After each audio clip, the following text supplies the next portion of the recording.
Have you ever just stopped and wondered, how did we get here? I mean, really, how did humanity go from being small bands of primates to, well, all of this, the sprawling, complicated, amazing world we live in today?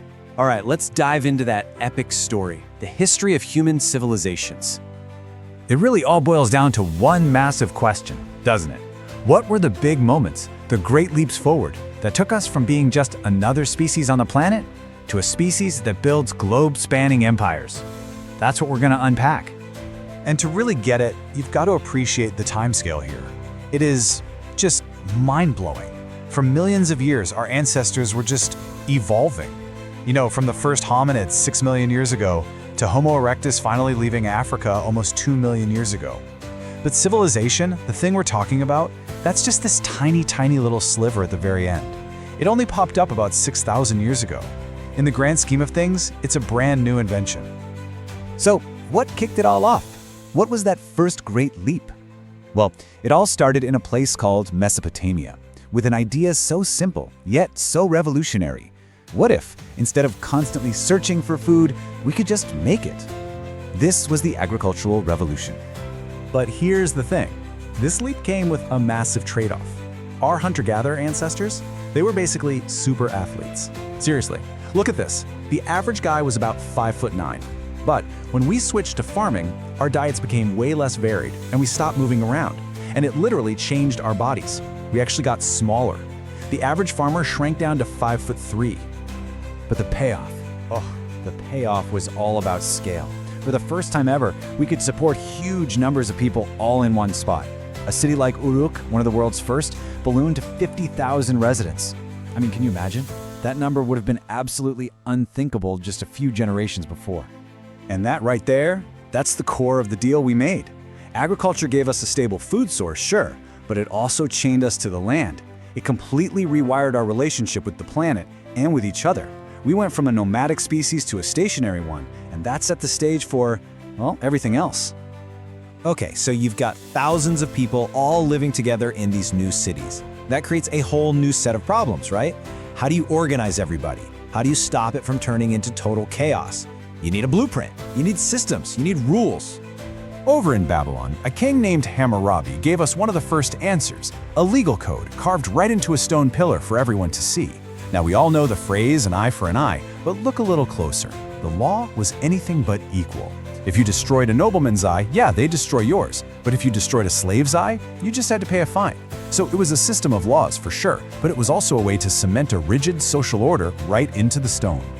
And nobody perfected this idea of social hierarchy quite like the Egyptians. Their entire society was structured as this perfect, rigid pyramid. At the very, very bottom, you had this massive base of peasants and slaves. Their labor is what held up every single other layer. The artisans, the soldiers, the bureaucrats, all the way up to the tippy top, to the pharaoh himself, who wasn't just a king, he was considered a living god. Now over in China, they came up with a totally different idea to justify who gets to be on top of that pyramid. It wasn't just about who your dad was. It was about getting a stamp of approval from the cosmos itself. They called it the mandate of heaven. And here's the brilliant part. This wasn't a lifetime pass to do whatever you wanted. The mandate came with conditions. See, a ruler only had the right to rule as long as he was good and just. If a dynasty got corrupt, if there were famines or floods, people saw that as a sign that the heavens were no longer happy. It meant the mandate was lost, and that gave people the justification they needed to rebel and for a new dynasty to take over. This whole cycle shaped Chinese history for thousands of years. But you know, building a civilization isn't just about pyramids and laws. The next great leap was an internal one. It happened inside our own minds. It was a complete revolution in how we thought about the world and our own place in it. And in Athens, this absolutely wild idea started to take hold. Democracy. Forget about gods on earth or emperors chosen by heaven. Here, the citizens themselves were in charge. Well, the free men anyway. Get this, their main governing council wasn't elected. It was chosen by lottery, completely at random. The thinking was that any citizen was smart enough to help run the state. But not everyone thought this was a great idea. The philosopher Plato basically thought it was insane. He argued that ruling is a skill, a craft, just like being a doctor or a ship's captain. You wouldn't pick a random person from a crowd to pilot a ship through a storm, right? For Plato, the only people fit to rule were the wisest among us, philosopher kings. A very similar debate was raging in China. How do you create a good, stable society? And there were three main schools of thought. You had Confucianism, which argued that order comes from respect, family, and doing your duty. Then you had Taoism, which said, hey, just relax and go with the natural flow of the universe. And then there was this third, much darker option, legalism. Legalists believed people were fundamentally selfish and could only be controlled by super strict laws and harsh punishments. And while all of this was going on, a prince in India named Siddhartha Gautama was wrestling with the biggest questions of all. He'd lived a super sheltered life, but one day he left his palace and saw sickness, old age, and death for the very first time. It shook him to his core. He realized that suffering is just a fundamental, unavoidable part of being human. And his quest to find an answer to that suffering, well, that became Buddhism. The idea that even in a world full of pain, inner peace is possible. Okay, so we've built cities, we've written laws, we've wrestled with some of the biggest ideas imaginable. The final leap was what happened when these separate little worlds started to smash into each other, to connect, to fight, and to merge. A really defining moment for the West came during the Greco-Persian Wars. Just look at these numbers. At the Battle of Marathon, the Athenians were outnumbered 2-1 by the colossal Persian Empire. They should have lost, but they didn't. They pulled off this incredible, stunning victory that helped create a shared Greek identity and sent a message to the world. Even the biggest empires can be beaten. About a century and a half later, a guy named Alexander the Great completely turned the tables.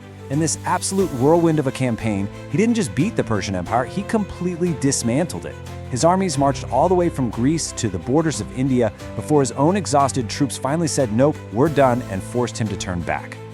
And all of this fighting and conquering and trading started to weave the world together, creating the first real global networks. Alexander's conquests spread Greek culture, their language, their art, their philosophy, across this huge new territory. Later, the Roman Empire would unify much of that space. And then the legendary Silk Road connected it all, linking Rome, Parthia in the middle, and Han China in a great chain of trade for the very first time. So when you look back, the story of civilization is just one of constant, radical change. These great leaps, agriculture, laws, philosophy, interconnection, each one completely remade what it meant to be human. Which, of course, makes you wonder, as our own world changes faster than it ever has before, what's our next great leap gonna be?